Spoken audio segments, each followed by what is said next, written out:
Good morning student. Today we learn about the example of regional conflict in India. There are some examples of regional conflict in India, so we learn one by one.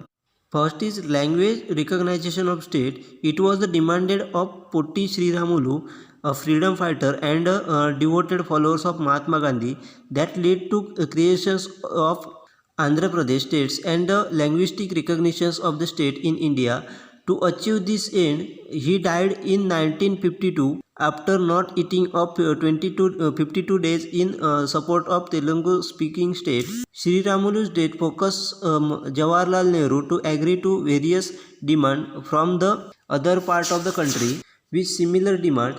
Consequently, in 1952, the State Recognition Committee was formed with Fazal Ali was at its head, which recommended the formation of 16 new states and 3 union territories based on the language. म्हणजे त्या ठिकाणी आपल्याला regional conflict इंडियामध्ये कशा पद्धतीने झाले त्याचे आपल्याला एक्झाम्पल दिलेले आहेत. त्यामध्ये पहिले आहे म्हणजेच लँग्वेस्टिक रिकग्नेशन ऑफ स्टेट, म्हणजेच लँग्वेजनुसार स्टेटचं रिकग्नेशन कशा पद्धतीने झालं ते आपल्याला पहिलं दिले आहे. त्यामध्ये पोट्टी श्री रामुलू यांनी पहिलं डिमांड केली होती की आंध्र प्रदेशमध्ये आणि तेलुगू भाषेसाठी त्यांनी पहिली डिमांड केली होती. त्यांनी ते याच्यामध्ये त्यांचं डेथ झाली होती 1952मध्ये या प्रकरणासाठी. म्हणजे त्यांनी आमरण उपोषण केलं होतं 1952मध्ये. त्यांनी 52 दिवस कोणत्याही प्रकारचं अन्न ग्रहण न केल्यामुळे त्यांची डेथ झाली होती. त्यांची डिमांड एवढीच होती की तेलुगूमध्ये तेलुगू स्पीकिंग स्टेट तयार झालं पाहिजे आंध्र प्रदेशमधून. अशा पद्धतीने त्यांची सिमिलर मागणी होती. मग त्यांच्या डेथनंतर जवाहरलाल नेहरू यांनी त्याच्यावरती फोकस करून अशा प्रकारचे जे काही स्टेटच्या डिमांड होत्या त्याच्यावरती, म्हणजे वेगवेगळ्या कंट्रीच्या वेगवेगळ्या स्टेटमधून ज्या काही डिमांड होत्या त्याच्यावरती त्यांनी फोकस केला व त्यानुसार त्यांनी 1952मध्ये state recognisation committee under Fazal Ali यांच्या अंडर स्टेट रिकग्नेशन कमिटी स्थापन करून त्याच्यानुसार जे काही डिमांड होते त्यानुसार त्यांनी तशा प्रकारे स्टेट ही तयार केलेली दिसून झाली. म्हणजेच लँग्वेजनुसार आपल्याला स्टेट तयार झालेली दिसून येते. त्यावेळी फजल अली यांनी रेकमेंड केलं होतं की 16 न्यू स्टेट तयार झाली पाहिजेत आणि 3 युनियन टेरिटरीज. अशा पद्धतीचे त्यावेळेला विभाजन आपल्याला लँग्वेस्टिक नुसार आपल्याला स्टेटमध्ये झालेलं दिसून येतं. Next is demand for the Dravida Nadu. Going back to the journey of a regionalism in India, it is well noticeable that is emerge with the Dravidian movement which is stated in Tamil Nadu in 1925. This movement, also known as self-respect movement, initially focused on improving Dalit, non-Brahmanis and poor people. Later, it stood against the imposition of the Hindi as a sole official language on non-Hindi speaker area, but it was the demand for the carving out own Dravidian or the Dravida Nadu, which made in succinct movement as early as 1960s. DMK and non-Tamil organized a joint campaign throughout the Madras state demanding its sections for India and make it independent service states in Tamilnadu. DMK proposed that the state of Madras, Andhra Pradesh, Kerala and Mysore should scaled for the Indian Union and form an independent republic of the Dravida Nadu. म्हणजेच आपल्याला next example दिसून येते म्हणजे demand for Dravida Nadu. Dravida नाडूसाठी त्यावेळेला demand करण्यात आली होती. म्हणजेच आपण जर रिजनलिझमचा काळ जर बघितला तर त्यामध्ये द्राविडियन मुवमेंट आपल्याला त्या ठिकाणी दिसून येत होती. तामिळनाडूमध्ये 1925मध्ये आपल्याला ती दिसून आली. त्यामध्ये त्याला सेल्फ रिस्पेक्ट मुवमेंट असं देखील म्हटलं जायचं. म्हणजे त्यावेळेला जी काही मुवमेंट करण्यात आली होती द्राविडियन नाडूसाठी किंवा द्राविडियन मुवमेंट, त्यालाच आपण सेल्फ रिस्पेक्ट मुवमेंट असं देखील म्हटलं जायचं. ते कशासाठी तर त्यामध्ये दलित लोक असतील किंवा नॉन ब्राह्मणीज लोक असतील किंवा पुपर पीपल असतील त्यांचा एम्पॉवरिंग कशा पद्धतीने असेल, त्यांचं ग्रोविंग कशा पद्धतीने करता येईल याच्याकडे लक्ष दिलं होतं याच्या माध्यमातून. त्याच्यानंतर नॉन हिंदी लोकांना देखील हिंदी लँग्वेज त्यावरती फोर्स केली जायची. मग त्यांच्याविषयी देखील त्या ठिकाणी त्यांच्याकडूनही द्रविड नाडूसाठी फोर्स केला जात होता. मग अशा पद्धतीचं जे काय होतं ते आपल्याला 1960मध्ये MDK आणि DMK आणि नॉन तामिळ ऑर्गनायझेशनकडून ते जॉईंट कॅम्पेन त्यावेळी करण्यात आलं होतं मद्रासमध्ये.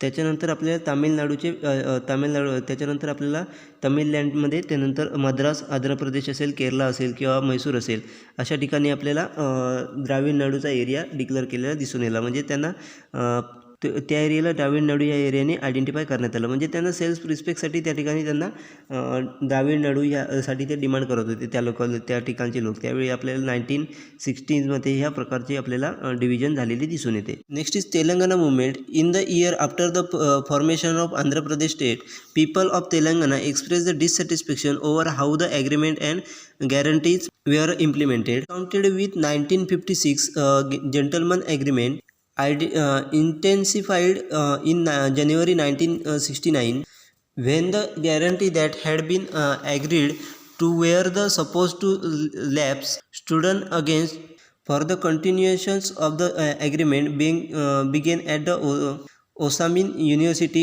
in Hyderabad and spread other part of the regions.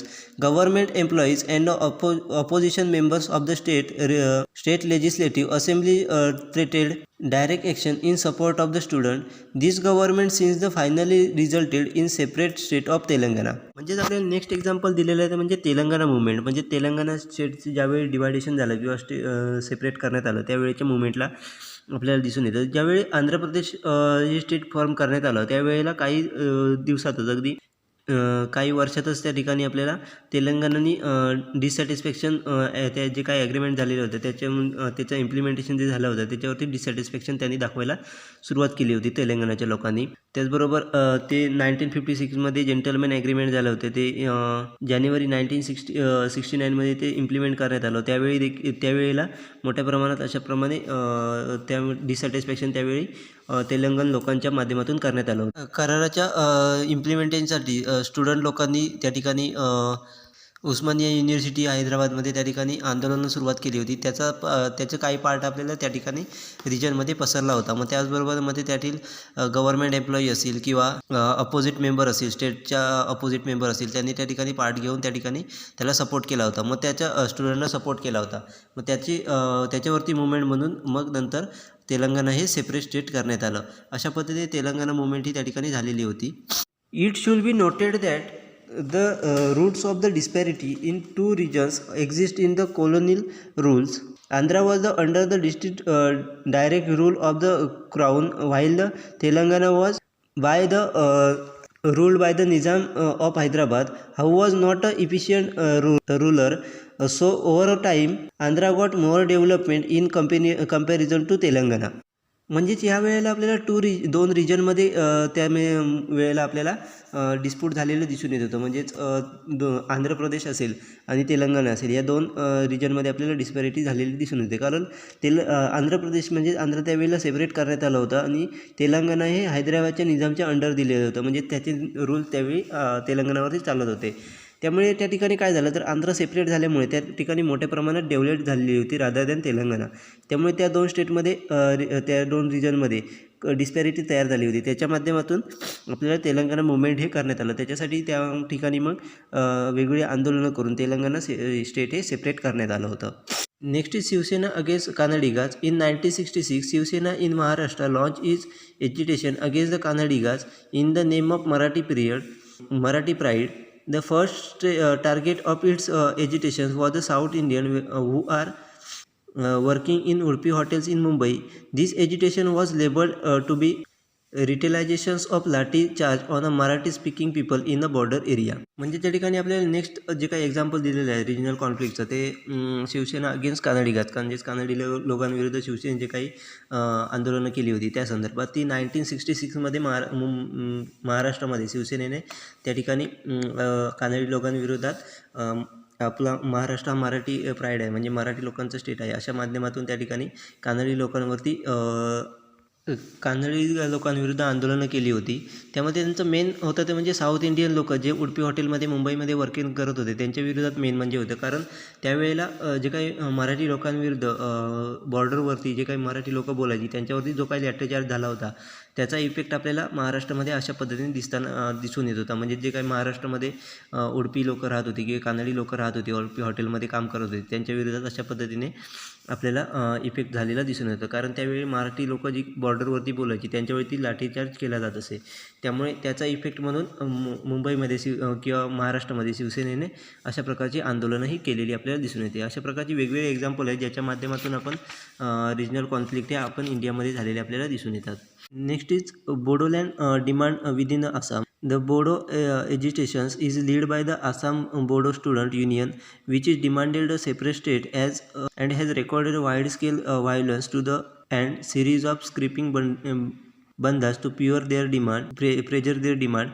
One of the basis reasons of the Assam agitations is based of the expansions of education, particularly higher education, but not industrialization and other job creation in institutions are increasing the army of education youth in the backward region. On the other hand, these unemployment youth are also attracted by the caste, communal and other sectional agitation fighting for the protections of right on सेक्स्ट्रेशन line. त्यावेळेला आपल्याला Bodo agitation त्यावेळी झालेले दिसते. तर त्यावेळी आसाममधील Bodo student युनिव्हर्सिटीच्या माध्यमातून त्या ठिकाणी आंदोलनं करण्यात आली होती. त्यामध्ये व्यापक अशी हिंसा त्या ठिकाणी झालेली आपल्याला आढळून येत होती. त्याचबरोबर अपंगबंध मांदिका अशा पद्धतीने त्या ठिकाणी इव्हेंट राबवण्यात आले होते. म्हणजेच त्या ठिकाणी अशा पद्धतीने आंदोलनं करण्यात आली होती. यामागचं मेन कारण होतं ते म्हणजे आसाममध्ये मोठ्या प्रमाणात एज्युकेशन वाढत होतं. पर्टिक्युलरली हायर एज्युकेशन त्या ठिकाणी होत होतं, परंतु त्या प्रमाणात इंडस्ट्रियलायझेशन असेल किंवा जॉब क्रिएशन त्या ठिकाणी होत नव्हतं बॅकवर्ड क्लाससाठी. म्हणजे त्यांना एज्युकेशन असूनही त्यांना जॉब मिळत नव्हते. त्यासाठी त्या ठिकाणी त्यांनी आंदोलनं केली होती, ज्याच्या माध्यमातून त्यांना सेपरेट स्टेट तयार करून त्या ठिकाणी त्यांना इंडस्ट्रीज वेगवेगळ्या इंडस्ट्रीमध्ये त्यांना जॉब ऑपॉर्च्युनिटी मिळू शकेल. त्याचबरोबर त्यांना जे अनएम्प्लॉईड होत होते त्यांना कास्टच्या माध्यमातून अट्रॅक्ट केलं जायचं. त्याचबरोबर कम्युनल असेल किंवा सोशल प्रॉब्लेम होते ते त्यांना फेस करावे लागत असे. त्यामुळे त्यांनी अशा प्रकारचे आंदोलन करून सेपरेट स्टेटसाठी त्यांनी डिमांड केली होती. अशा प्रकारची वेगवेगळी एक्झाम्पल आपल्याला या ठिकाणी दिले, ज्याच्या माध्यमातून आपल्याला रिजनल कॉन्फ्लिक्ट तयार झालेले इंडियामध्ये दिसून येतात.